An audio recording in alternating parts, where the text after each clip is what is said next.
अब हम स्टार्ट करने जा रहे हैं एक्सरसाइज 7.2 और एक्सरसाइज 7.2 के ऊपर इंट्रोडक्शन की जो वीडियो थी, 2 वीडियो मैंने बनाई थी, part introduction part 1 and introduction part 2। उसमें सब जो तरीके थे, सब्स्टिट्यूट मेथड क्या होता है, सब्स्टिट्यूट मेथड कैसे यूज़ किया जाता है, और 4 फॉर्मूले और बताए थे, log integral of tan x, integral of cot x, integral of sec x, integral of cosec x। एक बताया था लॉग वाला फॉर्मूला, एक बताया था पावर फॉर्मूला।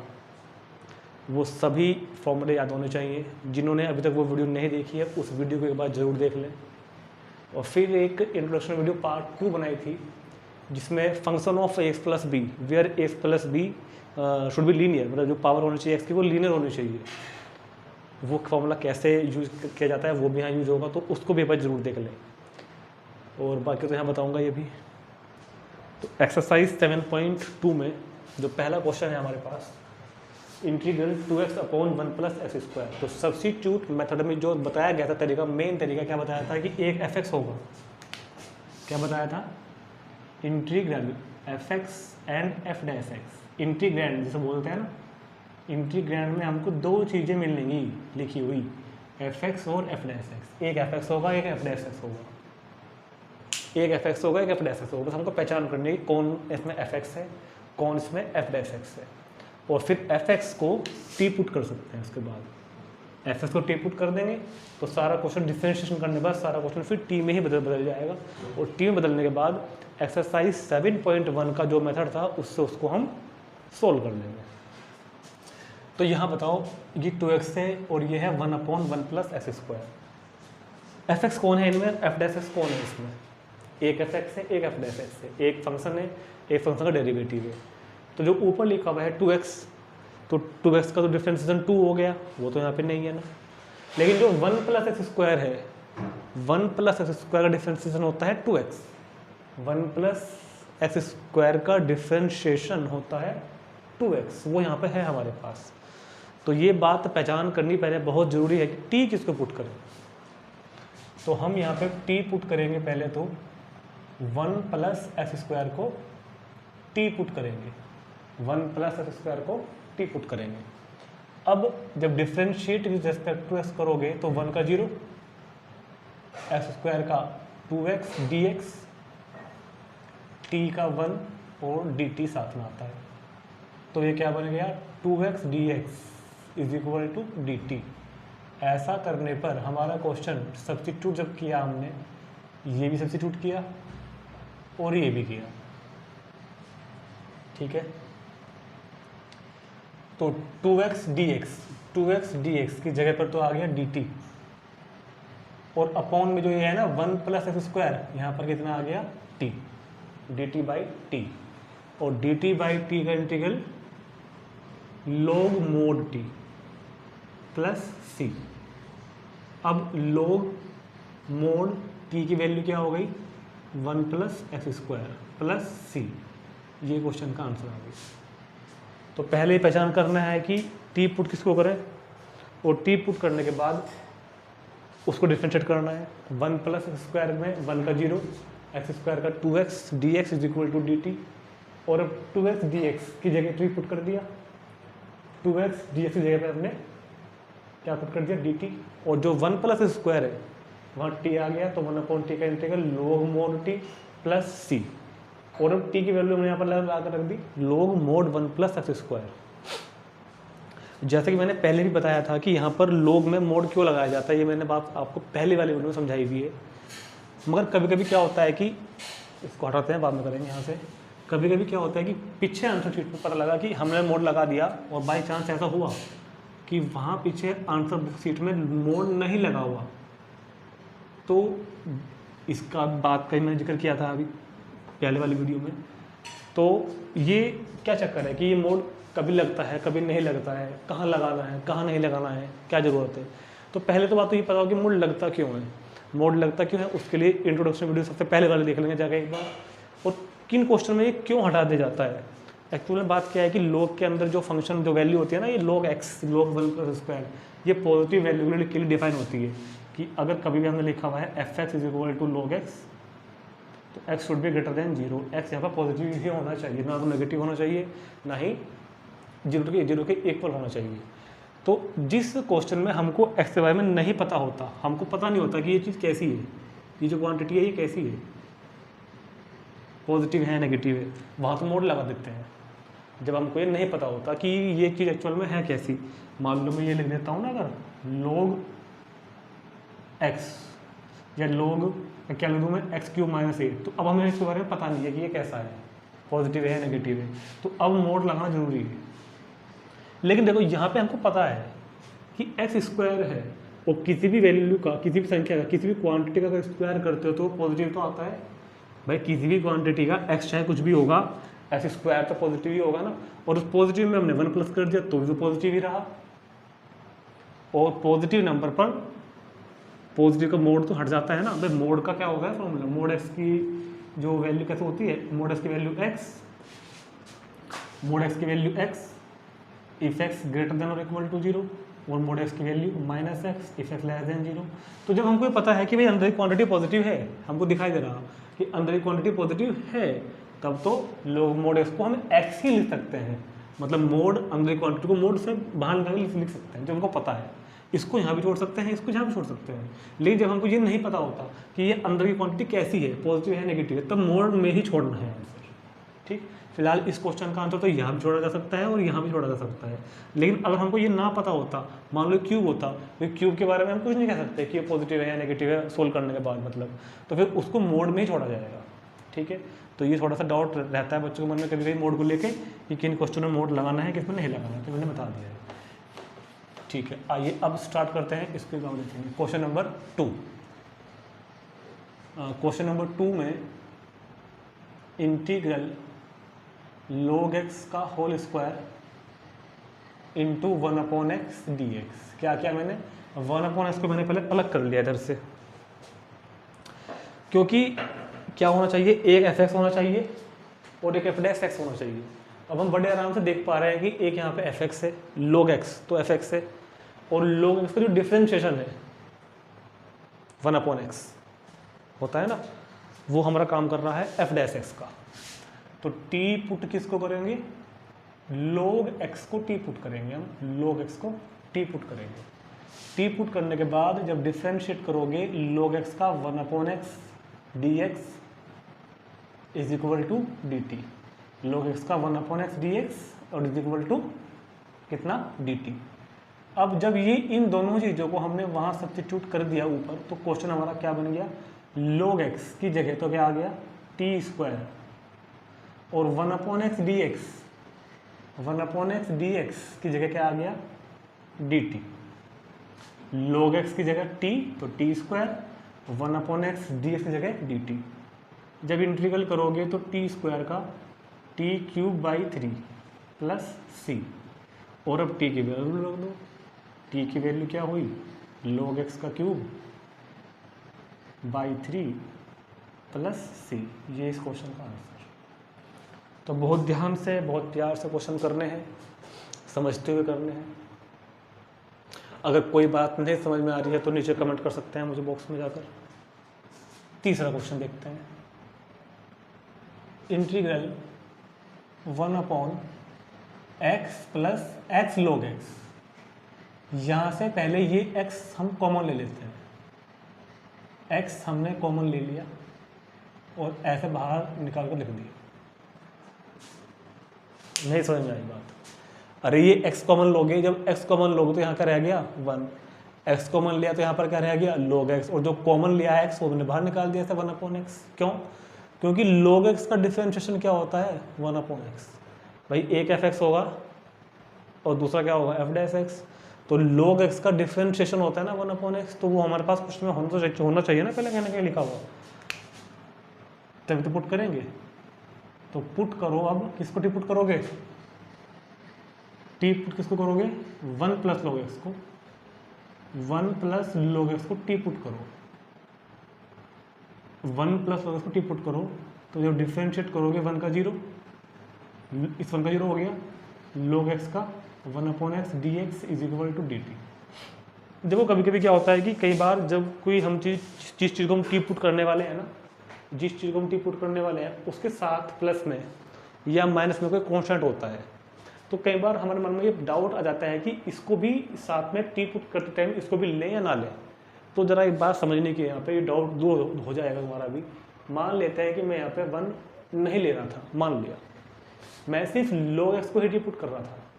मान लो मैंने यहाँ पे सिर्फ log x को ही टी पुट किया, तो log x को टी पुट करके जब डिफरेंशिएशन किया तो log x का डिफरेंशिएशन क्या बन के आया, 1/x dx is equal to dt। कोई डाउट तो नहीं।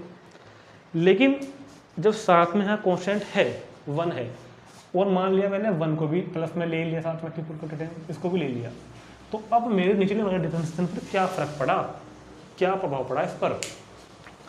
भाई 1 का तो 0 ही हो गया ना, डिफरेंशिएशन तो मेन अभी इसका हुआ log x का 1/x dx। सपोज करो यहाँ पे 2 होता, यहाँ पे 3 होता, यहाँ पे 4 होता, यहाँ 50 होता और मैं उसको भी साथ में ले लेता, तो निचले वाले लेवल पर कोई फर्क पड़ ही नहीं रहा। तो ये बात इसलिए बता रहा हूँ कि जब भी तुम कभी किसी चीज़ को टी पुट करने जा रहे हो, जब भी तुम कभी किसी फंक्शन को टी पुट करने जा रहे हो और उस फंक्शन की साथ में प्लस में या माइनस में कोई कांस्टेंट हो, तो उसको भी साथ में लपेट लिया करो, उसको भी साथ में लपेट लो। उससे तुम्हारा क्वेश्चन की जो कैलकुलेशन है वो ईजी हो जाएगी। समझ में आया ना कुछ? जब भी किसी फंक्शन को टी पुट करने जा रहे हो उसके साथ में कोई वैल्यू, कोई न्यूमेरिकल, कोई कांस्टेंट दिया हुआ है प्लस में माइनस में, तो साथ में उसको भी ले लो, क्योंकि ऐसा करने पे वो हमारे डिफरेंशिएशन पे तो कोई असर डालने का ही नहीं, लेकिन हमारा काम ईजी हो जाएगा। तो 1 जो ये 1 प्लस log x है, जो ये 1 प्लस log x है, इसको हमने t मान लिया था और 1/x dx की जगह इस वाले 1/x dx की जगह dt आ गया। और अब 1/t का integral log t mod t plus c, और t की वैल्यू रख दो, t की वैल्यू क्या हो गई 1 plus log x plus c। ये आंसर आ गया। और ये मैंने पहले ही बताया था कि इसको लिखना मत भूलना, where c is constant of integration. ये बात लिखते हैं जरूर हम लोग हर क्वेश्चन में, where c is an integration constant of integration. ठीक है, नोट करो इनको। चलो पहले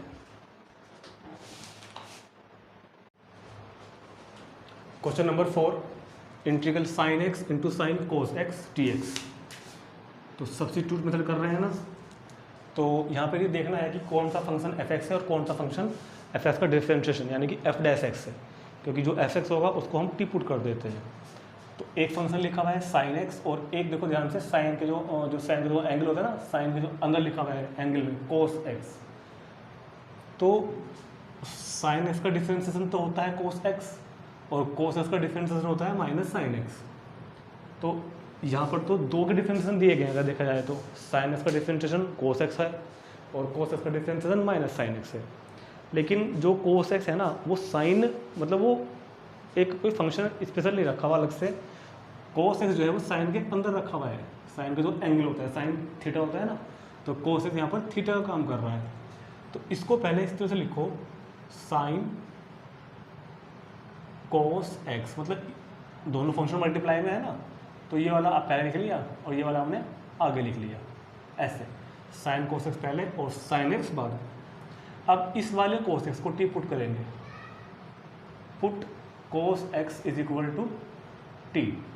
इस कोस x को हमने टी पुट किया, क्यों इसको ही क्यों किया, क्योंकि कोस x का differentiation minus sine x dx, cos x का differentiation minus sine x dx। अब जो माइनस हम बोल रहे हैं माइनस साइन x, तो माइनस तो यहाँ पर है नहीं, तो हमेशा कभी भी ध्यान रखना जब हम डिफरेंशिएशन देख रहे होंगे ना कि किसका डिफरेंशिएशन है किसका नहीं है।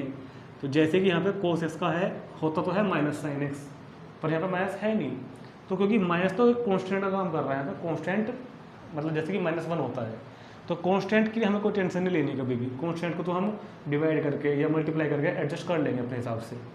तो जो फंक्शन है x में केवल वो देखना है कि कोस x का होता है माइनस साइन x, तो साइन x तो है ना, तो हो जाएगा काम। जब डिफ्रेंशिएट करोगे तो क्या होगा, कोस x का minus sine x dx is equal to dt।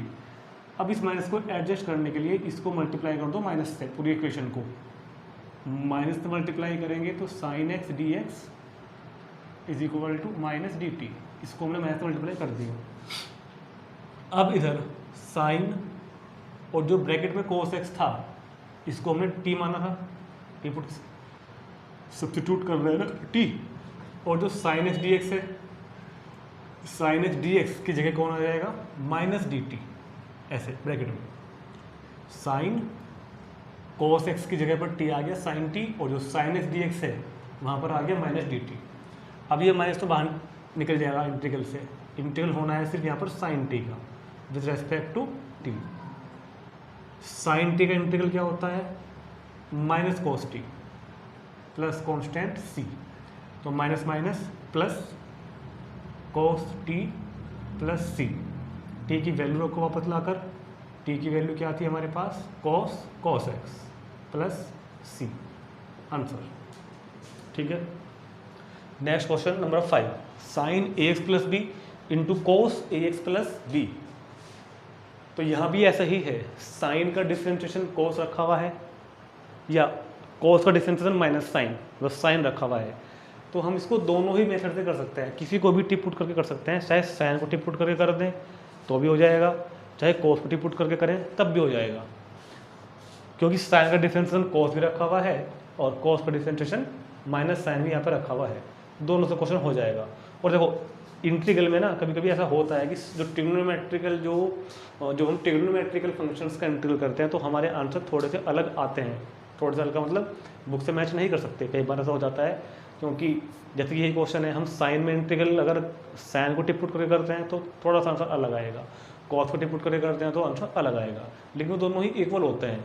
अगर हम उनमें चाहें तो ट्रिग्नोमेट्रिकल जो भी होते हैं ना, ट्रिग्नोमेट्रिकल आइडेंटिटीज, ट्रिग्नोमेट्रिकल ट्रांसफॉर्मेशन जो हमने क्लास 10th में और 11th में किए थे, उनका यूज़ करके ट्रांसफॉर्म उस रूप में ला सकते हैं, लेकिन ऐसा कोई ज़रूरी नहीं होता। तो हमारा जो इंटीग्रल हमने किया है वो ठीक होना चाहिए, जो हमने इंटीग्रल किया है वो ठीक होना चाहिए, आंसर सभी ठीक होते हैं।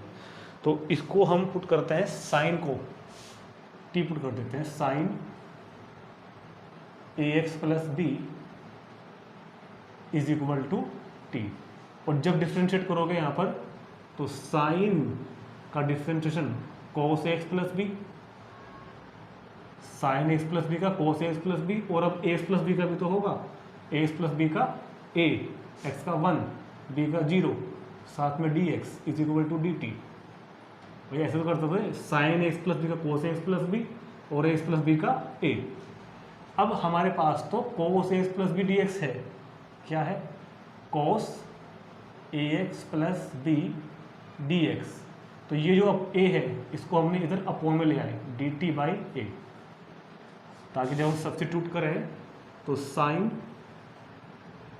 ए एक्स प्लस बी की जगह पर टी आ गया, और cos a x plus b d x की वैल्यू क्या हो गई, डी टी अपॉन ए, हो जाए ना, sign a x plus b, तो ए sign A, O sorry, sign a x plus b तो खुद ही टी है ना पूरा का पूरा, ऐसे sine a x plus b तो टी हो गया हमारे पास, ठीक है, और जो cos a x plus b d x है वो हो गया डी टी बाई ए।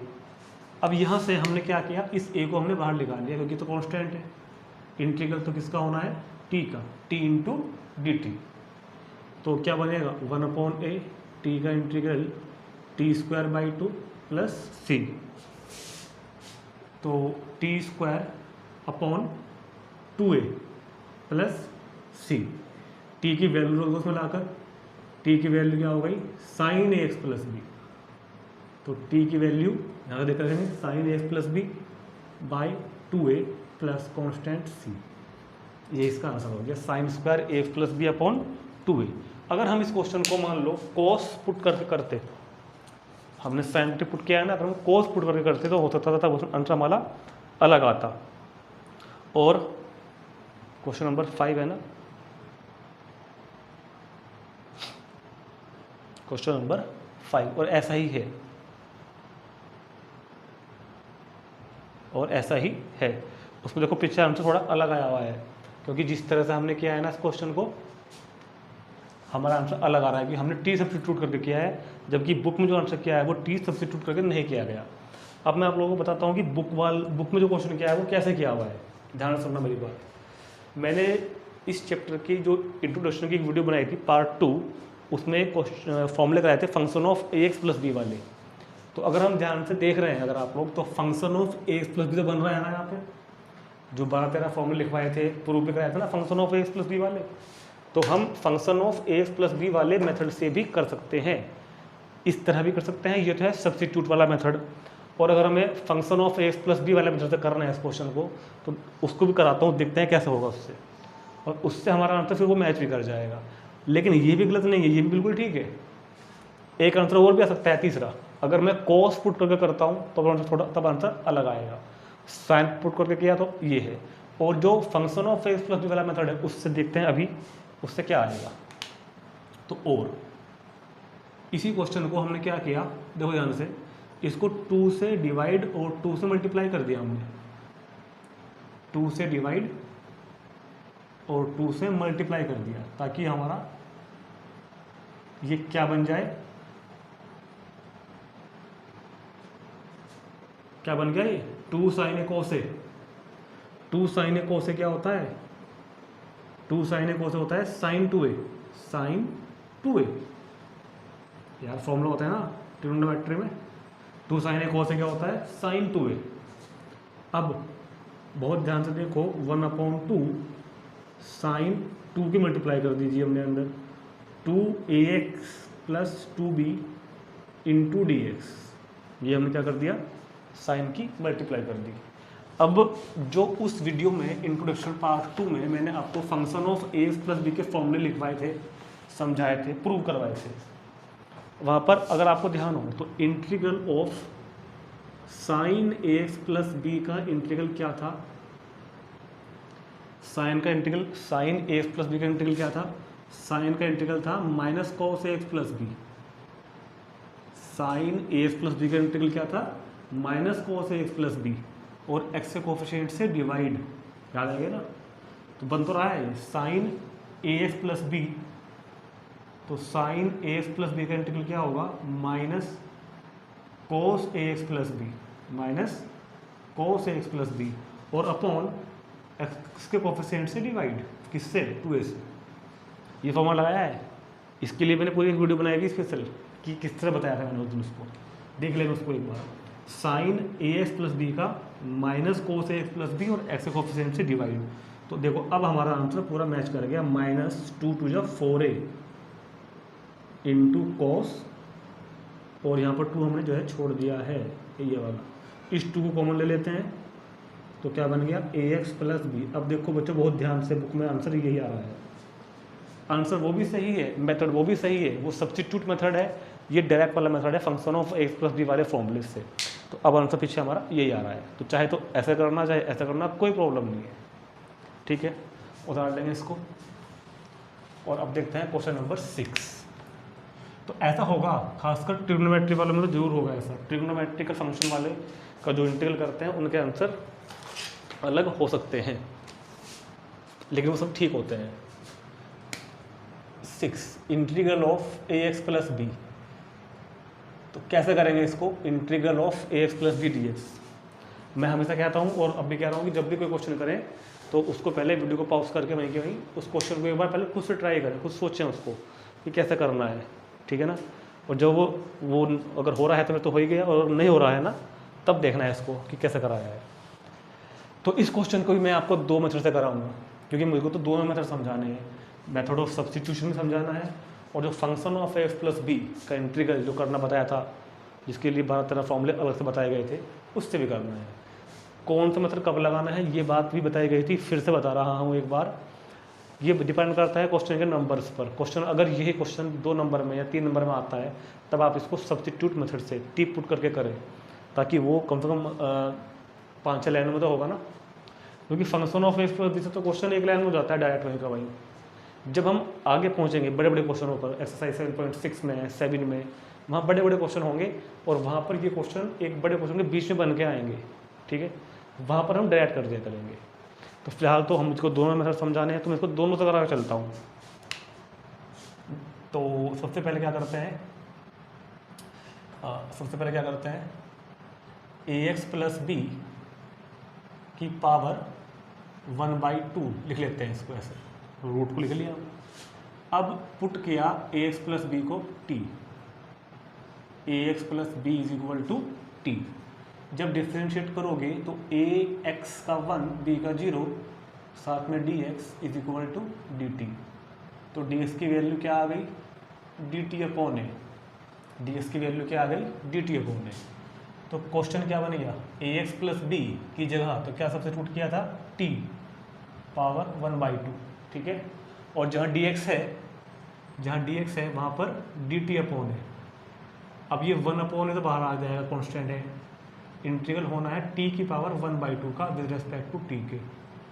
तो 1 अपॉन ए टी की पावर 1/2 का इंटीग्रल टी की पावर 3/2 और वही अपॉन में 3/2 प्लस कॉन्स्टेंट सी। और ये सिंप्लीफाई होकर बनेगा 2/3a, इसका तो रेसिप्रोकल हो जाएगा ना। और टी की वैल्यू वापस रख दो इसके ऊपर से भाई, टी की वैल्यू ए एक्स प्लस बी की पावर 3/2 प्लस सी, यही हमारा आंसर। सब्स्टिट्यूट मेथड से किया। अब अगर हम इसको function of x plus b से करना है डायरेक्ट, तो डायरेक्ट करने के लिए देखेंगे बहुत ध्यान से। क्वेश्चन है integral a x plus b into d x. इसको लिख लेंगे यहीं का यहीं, ए एक्स प्लस बी की पावर 1/2 इंटू डी एक्स। और function of a x plus b का मतलब क्या है कि function of a x plus b ही लिखा हुआ हो, मतलब कहने का क्या था कि ये चीज़ शुड बी लीनियर, ये लीनियर होने चाहिए। एक्स में लीनियर हो, मतलब एक्स की पावर यहाँ 1 हो। होल पावर नहीं देखनी, जो अंदर लिखा हुआ है पावर जो अंदर लिखा हुआ है, ये होल पावर देख लेते हैं कुछ बच्चे, तो होल पावर नहीं देखनी है, ये देखना है एक्स की पावर 1 होनी चाहिए। तो अगर ये लीनियर है तो तुम इसमें डायरेक्ट फॉर्मूला लगा सकते हो। कौन सा फॉर्मूला, देखो ध्यान से देखना, ये लिखवाया था, लिख रहा हूँ फिर भी, कि integral a x plus b की power n into d x का क्या होता है, ए एक्स प्लस बी की पावर n+1 अपॉन n+1, और वही बात x के कोफिशिएंट से डिवाइड, ये मत भूल जाना। ए एक्स प्लस बी की पावर n का फॉर्मूला मैं क्या लगाने जा रहा हूँ, ए एक्स प्लस बी की पावर n+1, मतलब कितना हो जाएगा 3/2, n+1 अपॉन n+1, मतलब वही अपॉन में जो पावर वही अपॉन में, और एक्स के कोफिशिएंट से डिवाइड। तो फाइनल ये रेसिप्रोकल होकर बनेगा कितना, 2/3a और ए एक्स प्लस बी की पावर 3/2। देखो डायरेक्ट का तरीका ये होता है। तो हमको दोनों ही मेथड आने चाहिए, सब्स्टिट्यूट मेथड भी आना चाहिए, और जो ये function of x plus b वाला है जिसमें एक्स प्लस बी लीनियर हो, एक्स की पावर 1 हो, इसको डायरेक्ट मेथड बोल देते हैं चाहे कहीं जगह, दोनों आने चाहिए, ठीक है ना। उतार लेंगे। आप देखते हैं क्वेश्चन नंबर नेक्स्ट कौन सा है।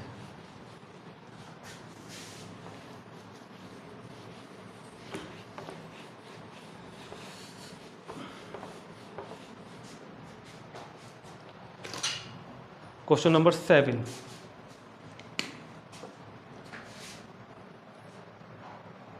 तो question number 7, x into root x plus 2 d x.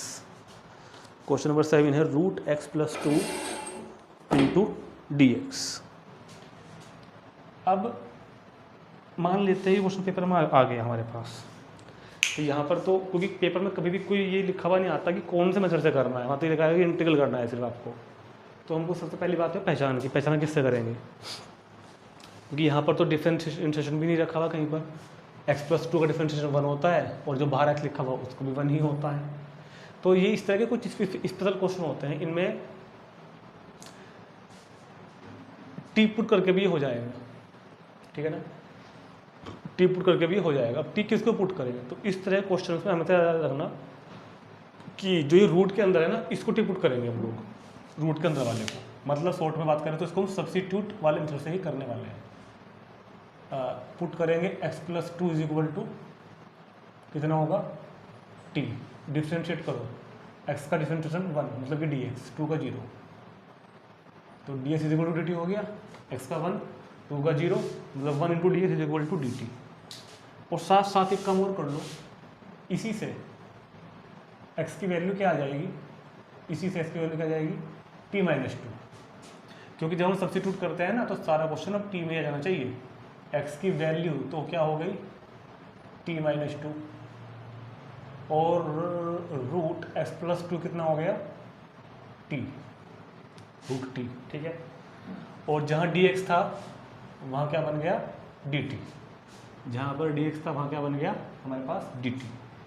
अब t-2 और t की पावर 1/2 इंटू डी टी, जब इसकी मल्टीप्लाई अंदर होगी, अभी मल्टीप्लाई कर रहे हैं, अभी इंटीग्रल नहीं कर रहे हैं, मल्टीप्लाई अंदर होगी तो t की पावर 1 और t की पावर 1/2 एडअप होकर क्या बन जाएंगी 3/2 और माइनस 2t की पावर 1/2। यहाँ पर हमने सिर्फ अभी इस t की पावर 1/2 से मल्टीप्लाई कर दे दिया हमने अंदर। अब देखो ये दोनों ही ना फॉर्मूले की फॉर्म में आ गई, x की पावर n वाले फॉर्मूले बन गए दोनों, x की पावर n वाले, ठीक है। तो जब इंटीग्रल होगा भैया तो t की पावर 3/2 का इंटीग्रल t की power 5/2 upon 5/2 minus 2 into t की पावर 1/2 का इंटीग्रल कितना होता है 2 की पावर 3/2 अपॉन 3/2 और प्लस कॉन्स्टेंट कितना होता है c। इसका तो रेसिप्रोकल हो जाएगा 2/5 टी की पावर 5/2 माइनस 4/3 टी की पावर 3/2 प्लस c। और अब इसमें क्या करेंगे 2/5 टी की वैल्यू वहाँ लेकर रखो वापस, क्या थी टी की वैल्यू x प्लस 2 की पावर 5/2 माइनस 4/3 टी की जगह क्या आ गया x प्लस 2 की पावर 3/2 प्लस c। और यही इसका हमारा क्वेश्चन का आंसर आ गया। 2/5 चेक कर लेते हैं एक बार, क्योंकि कई बार आंसर अलग अलग आ जाता है ना। ठीक है, फिलहाल तो ऐसे सही है, तो उतार लेंगे इसको। और now question number 8। Question number 8 is x into root 1 plus 2x का स्क्वायर इंटू डी एक्स। ये तो बहुत ईजी है, यहाँ तो पहचान भी साफ दिखाई दे रही है कि डिफरेंशियल रखा हुआ है। देखो एक फंक्शन का कैसे रखा हुआ है, जो रूट के अंदर है ना 1 प्लस 2x स्क्वायर, आप कहोगे सर कहाँ रखा हुआ, 1 प्लस 2x स्क्वायर का डिफरेंशिएशन क्या होगा भाई, 1 का 0 होगा, 1 का 0 होगा और 2x स्क्वायर का होगा 4x, ठीक है ना। अब कहोगे कि 4x तो यहाँ पर कहीं है ही नहीं, 1 का 0 हो गया, 2x स्क्वायर का 4x हो गया, तो 4x तो यहाँ पर कहीं है ही नहीं। तो मैंने अभी थोड़ी देर पहले बात बताई थी, फिर से बता रहा हूँ कि जब भी कभी ऐसी चीज़ आवे कि हमारा डिफरेंशिएशन 4x आ गया, बट लेकिन हमारे पास में क्या है x, तो कांस्टेंट को मत टेंशन लेना, कांस्टेंट टेंशन मत लेना। इसका डिफरेंशिएशन 4x है ना, तो 4x में से हमारे पास x तो है, 4 ही तो नहीं है, तो कांस्टेंट की कभी भी कोई टेंशन नहीं रहती। कांस्टेंट तो अपना आप एडजस्ट हो जाता है, कांस्टेंट खाली कैसे देखो थोड़ा। हम क्या करने वाले हैं कि 1 प्लस 2x स्क्वायर को पहले लिख लिया और x को हमने बाद में लिख लिया, और अब इसी को टी पुट कर देंगे 1 plus 2x square is equal to t. जब डिफ्रेंशिएट करोगे तो 1 का 0 और 2x स्क्वायर का 4x dx is equal to d t, और 4 को भेज देंगे अपॉन में, x dx is equal to d t upon 4। देखो ये तो थी समस्या, तो कांस्टेंट तो इस तरह से एडजस्ट हो जाता है, हमेशा हो जाता है। तो क्वेश्चन क्या बन गया, ये जो चीज़ थी 1 प्लस 2x स्क्वायर, ये तो t माना गया था, और x dx क्या आ गया था dt/4। तो ये 4 तो इंटीग्रल से बाहर निकालो सिंबल से, और इसको लिखो पहले t की पावर 1/2 इंटू डी टी, और t की पावर 1/2 का इंटीग्रल t की पावर 3/2 अपॉन 3/2 प्लस c। तो 1/4 3/2 का रेसिप्रोकल 2/3 t की पावर 3/2 प्लस c, 2 दूनी 4, 2 3 6, तो 1/6, ठीक है ना, 1/6। और t कितना है हमारे पास, t कितना है 1 प्लस 2x स्क्वायर, ठीक है, power 3/2 plus constant of integration c। ठीक, नोट करते हैं साथ साथ, ठीक हो गया। नंबर 9,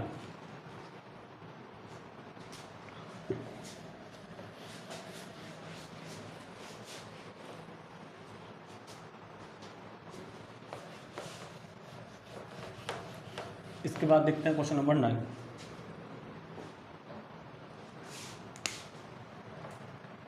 क्वेश्चन नंबर 9 में दिया हुआ है कि इंटीग्रल 4x + 2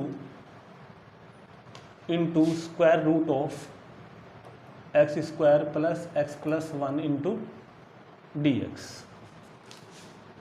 अब देखो बहुत ध्यान से, रूट के जो अंदर वाला है उसका डिफरेंशिएशन ये है क्या? नहीं है ना। x² + x + 1 को हमने पहले लिख लिया और इंटीग्रल ब्रैकेट 4x + 2 dx को हमने आगे लिख लिया। अब हम कह रहे हैं कि x² + x + 1 को अगर हम टी पुट करें तो इसका डिफरेंस, अगर मैं इसको f मान लूँ कि ये x² + x + 1 fx है, तो इसका डिफरेंशिएशन f' यहाँ पे होना भी तो चाहिए, साइड में लिखा हुआ कहीं ना कहीं।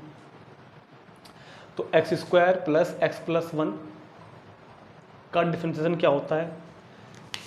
x² + x + 1 का डिफरेंशिएशन होता है मेरे हिसाब से 2x + 1, x² का 2x, x का 1, 1 का 0। मगर ये तो यहाँ पे है ही नहीं, है तो नहीं ना। लेकिन ये बात तो बताओ, है तो ये 2 कॉमन लो यहाँ से। जब हम इस 2 को कॉमन ले लेते हैं बाहर तो x² + x + 1 इंटू क्या बन गया, कॉमन लेके 2x + 1, ठीक है ना, और इंटू dx। बताओ इसका डिफरेंशिएशन है तो क्वेश्चन में ही रखा हुआ, fx का डिफरेंशिएशन f' रखा हुआ तो है। तो किसको टी पुट करेंगे? इस वाले को। Put x² + x + 1 = t। अब डिफरेंशिएट करेंगे, x² का 2x + x का 1, इस वाले 1 का 0 इंटू dx = dt। तो हमारा क्वेश्चन क्या था? 2 इंटीग्रल रूट x² + x + 1 को हमने t मान लिया था और 2x + 1 dx की जगह पर क्या आ जाएगा? dt। तो 2 इंटू, जब इंटीग्रल करेंगे t की पावर 1/2 का, तो t की पावर 1/2 का इंटीग्रल t की पावर 3/2 अपॉन 3/2, और जब इसको रेसिप्रोकल करेंगे तो 4/3 और t की वैल्यू क्या रख देंगे? x² + x + 1 power 3/2 plus c, and this is my answer. 2 × 4/3 और t की वैल्यू क्या रख दी हमने? x² + x + 1/3 plus c। तो समझ में आ गया होगा सब्स्टिट्यूट मेथड से। अच्छा, एक बात और बतानी है इस क्वेश्चन में ही मुझे।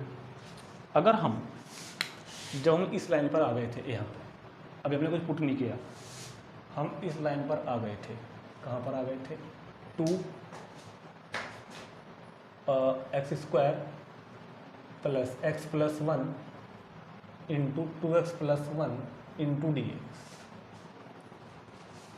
ठीक है ना। तो ये तो था सब्स्टिट्यूशन मेथड। लेकिन जब हम इस लाइन में यहाँ आ गए थे, तो मैंने आपको उस पहले वाली वीडियो में, इससे पहले वाली वीडियो में जो फॉर्मूले प्रूव लिखवाए थे, करवाए थे, प्रूव भी लिखवाए थे, प्रूव भी करवाए थे, उनमें एक फॉर्मूला था पावर फॉर्मूला।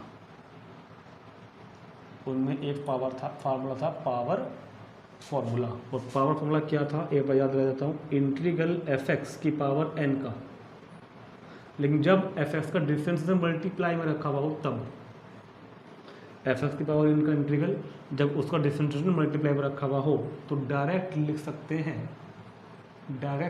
हैं fx की पावर n+1 अपॉन n+1। ये फॉर्मूला लिखवाया हुआ भी है, प्रूव भी करवाया है। तो ज़रा यहाँ देख कर बताओ कि 2 इंटू, अगर हम इसको 1/2 पावर लिख लें तो ये क्या इस फॉर्मेट में फिट बैठता है? बिल्कुल बैठता है। fx की पावर n, ये रहा fx की पावर n इंटू f'(x), ठीक है। fx की पावर n और उसका ही क्या है यहाँ पर? डिफरेंशिएशन। तो डायरेक्ट फॉर्मूला क्या कहता है कि क्या कर सकते हैं हम लोग कर सकते हैं fx की power n+1 upon n+1, fx की पावर n इंटू f'(x), की पावर n इंटू f'(x। तो डायरेक्ट क्या यूज किया जा सकता है? fx की पावर n+1 अपॉन n+1, और ये रेसिप्रोकल होकर क्या बन जाएगा? 4/3 x² + एक्स प्लस 1 की पावर 3/2 प्लस सी। अब देखते हैं पहला वाला आंसर क्या आया था हमारा, यही आया था पहला वाला आंसर भी हमारा। तो पहले वाला आंसर भी हमारा यही आया था। तो यहाँ तक आने के बाद हम इस क्वेश्चन को इस तरह भी कर सकते हैं, सब्स्टिट्यूट मेथड से बचने के लिए थोड़ा सा डायरेक्ट कर सकते हैं। अच्छा कोई सोचता है कि ये करना सही है या गलत है, नंबर तो नहीं कटना है, तो कोई नंबर नहीं कटेगा, बिल्कुल ठीक है, ऐसे भी कर सकते हैं, ऐसे भी कर सकते हैं, कोई प्रॉब्लम नहीं है। क्योंकि मुझे तो हर तरह का जो मेथड बताना है, समझाना है, इसलिए मैंने ऐसे भी करके दिखा दिया और ऐसे भी करके दिखा दिया, ठीक है।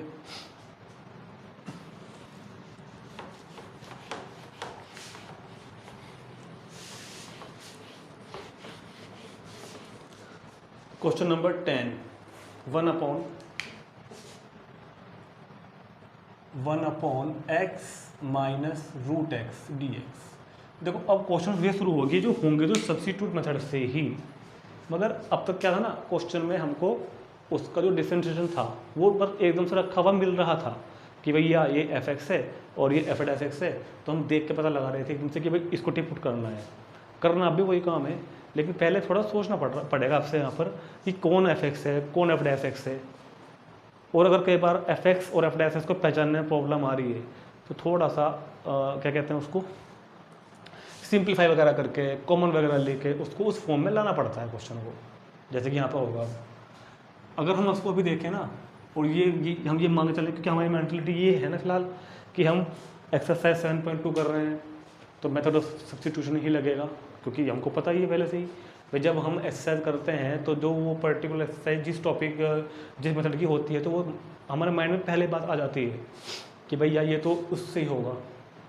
लेकिन जब हम 11 एक्सरसाइज चैप्टर में सब कर चुके होंगे, लगभग 200-250 क्वेश्चन इंटीग्रल के कर चुके होंगे और कई सारे मेथड पढ़ चुके होंगे, जब हम पेपर में जाएंगे तो वहाँ पर क्वेश्चन लिखा हुआ आएगा, तो वहाँ पर तो ये तो लिखा हुआ नहीं आएगा ना कि क्वेश्चन किस एक्सरसाइज से आया है या कौन से मेथड से करना है। तो हर क्वेश्चन को ना उस तरह से ही देखा करो कि हम क्वेश्चन को एग्जाम में बैठे हैं लेके, ये एग्जाम में आया हुआ क्वेश्चन है, हमारे सामने रखा हुआ है और अब हमको पता नहीं कि कौन से मेथड का है, ठीक है ना। यहाँ तो पता है पहले से कि हाँ सब्स्टिट्यूट से होगा क्योंकि हम एक्सरसाइज वाली कर रहे हैं, लेकिन जब ये क्वेश्चन ये मान के चलो कि पेपर में बैठे हैं वहाँ पे आएगा तो हमको पता कैसे चलेगा कि कौन से मेथड से करना है, क्योंकि एक्सरसाइज 1 में भी कुछ क्वेश्चन इसके जैसे थे देखने में सिमिलर से, आने वाले एक्सरसाइज में भी क्वेश्चन इनके जैसे आएंगे, ठीक है ना। तो कुछ की तो पहचान होती है, एकदम देख के पता चल जाता है। अब यहाँ पर हम क्या कर सकते हैं, और सोचो,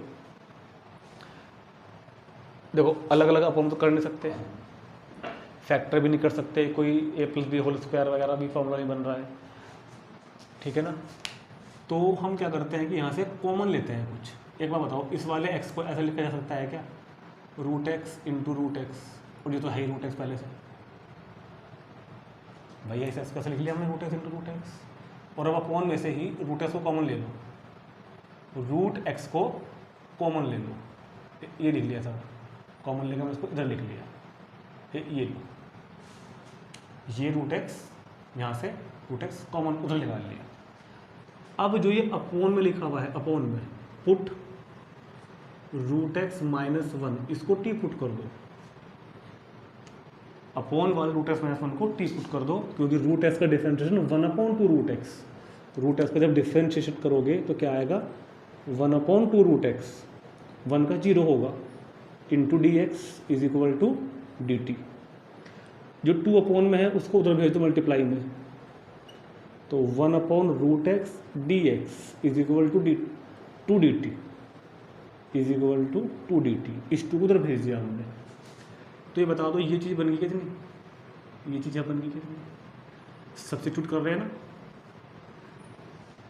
तो 1/√x - 1 t हो गया, ठीक है, into 1/√x dx, 1/√x dx की जगह 2dt आ गया, तो सारा क्वेश्चन टी में बदल तो गया, इस 2 को बाहर लो और 1/t × dt, तो 2 × 1/t का integral log t plus constant c, 2 बाहर था, 1/t का integral log t plus c, तो 2 × log mod t क्या होता है, t की वैल्यू क्या है √x - 1, तो log mod root x minus one plus constant of integration c. समझ में आ गया। कुछ बच्चों का ऐसा लगता है कि सर जो ये टी पुट करने वाला जो ये स्टेप होता है ये हम कुछ के बीच में करना है, साइड में करना है, तो उसका जवाब यह है कि इसको आप कहीं भी कर दो, बस कर दो। ये रफ काम नहीं है, फेयर है। बीच में करो, दाएं में करो, बाएं में करो, कोई प्रॉब्लम नहीं है, कहीं भी करो, ठीक है, वह करना जरूर है। 11 x upon x plus 4, 11 x upon root x plus 4 into d x where x greater than 0, जहाँ पर एक्स क्या है, पॉजिटिव नंबर है कोई। X upon root x plus 4 where x is greater than 0, x is a positive real number. अब इस question को भी हम लोग दो मेथड से करेंगे। एक तो अपना है ही सब्स्टिट्यूट मेथड से करेंगे, और एक जो मैंने आपको डायरेक्ट वाला बताया हुआ है function of a x plus b, उससे भी करेंगे।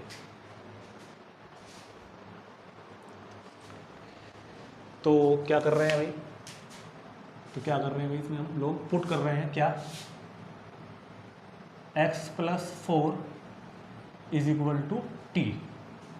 जब x प्लस 4 को t पुट किया तो डिफ्रेंशिएट करोगे तो x का डिफ्रेंशिएशन 1, 4 का 0, तो टोटल 1 बनेगा ना, मतलब dx, और t का 1 मतलब dt, x का 1 इंटू dx, ठीक है।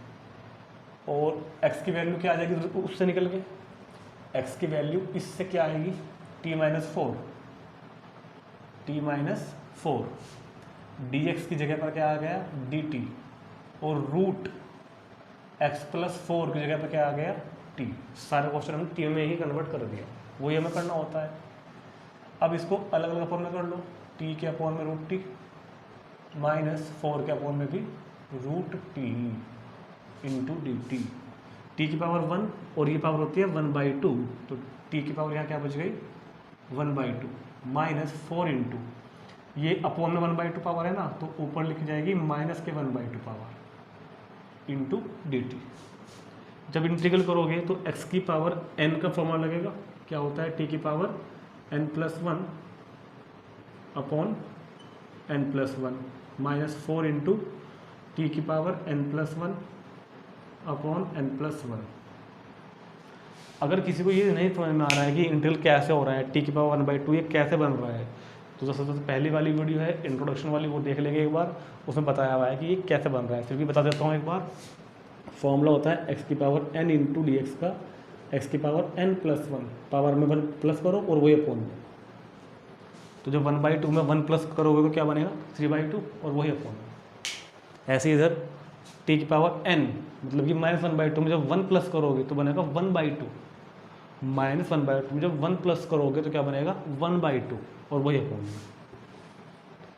तो रेसिप्रोकल को जब करोगे तो क्या हो जाएगा 2/3 t की पावर 3/2 माइनस 2 4 जा 8 और into root t plus c। t की वैल्यू का पता कर रखो, t की वैल्यू क्या थी x प्लस 4 और होल पावर 3/2 माइनस 8, t की वैल्यू क्या थी x plus 4 root plus constant c, ठीक है। तो ये तो मैंने कराया इसको सब्स्टिट्यूट मेथड से, थोड़ा बड़ा होता है। अब एक डायरेक्ट करके भी देख लेते हैं एक बार। अगर हम इसी को ऐसे करें, x ऊपर वहाँ 4 प्लस कर लो, 4 कर लो माइनस, तो इस तरह के क्वेश्चन में करना ये होता है कि जो नीचे है ना वही हमको ऊपर बनाना है, जो नीचे है वही ऊपर बनाना है। नीचे प्लस 4 था ना, तो हमने ऊपर भी प्लस 4 बना लिया, 4 को प्लस कर दिया, 4 को ही हमने यहाँ से माइनस कर दिया। अब इस रूट एक्स प्लस 4 को दोनों के अपोन में कर दो अलग अलग, x प्लस 4 के अपोन में करो माइनस यहाँ 4 के अपोन में करो,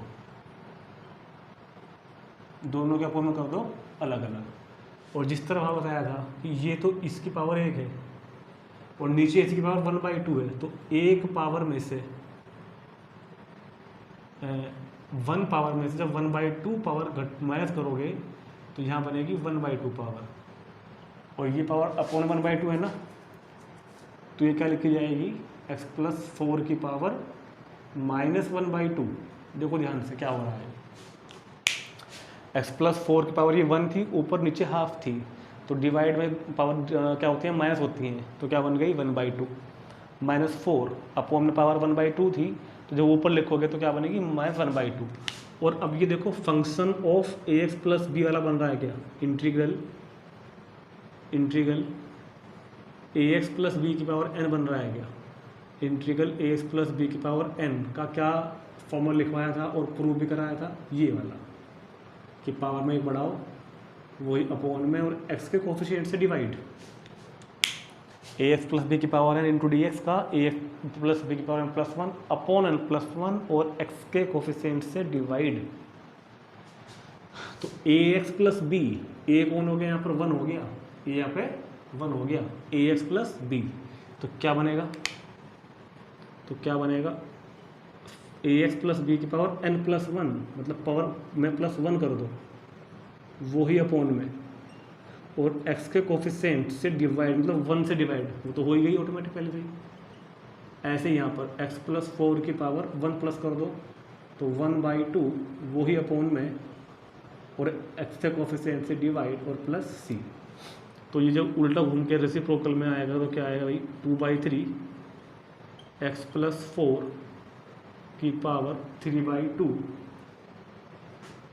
2/3 x प्लस 4 की पावर 3/2 माइनस 2 4 जा 8 और ये लिख लेंगे रूट को ऐसे x प्लस 4 प्लस सी। तो दोनों से लगभग बराबर ही पड़ा है, तो चाहे ऐसे कर सकते हैं चाहे ऐसे भी कर सकते हैं, ठीक है। तो इसको नोट करो ज़रा 1 मिनट, फिर आते हैं क्वेश्चन नंबर 12 अभी।